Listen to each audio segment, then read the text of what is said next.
எவரிடமும் கெஞ்சாதீர்கள். அது உண்மையாக இருந்தால் நீங்கள் கையேந்த வேண்டிய அவசியமில்லை. எவரையும் நினைத்து அழுது கொண்டே இருக்காதீர்கள். கொஞ்சம் புன்னகைக்கத் தொடங்குங்கள். தேவையில்லாத ஞாபகங்கள் தானாகவே அழிந்துவிடும்.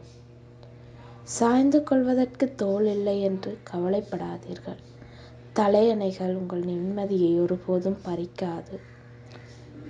தனிமையோடு வாழ்ந்து கொண்டிருந்தால் மனசுடைந்து போகாதீர்கள்.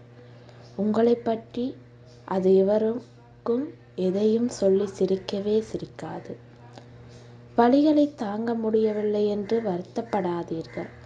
தன்னம்பிக்கை உங்களை தளரவும் விடாது. அது உங்கள் விழிகளையும் நனைத்து விடாது. சின்ன சின்ன சந்தோஷங்களுக்காக எந்த தவறையும் செய்து விடாதீர்கள். வாழ்க்கையில் சந்தோஷத்தை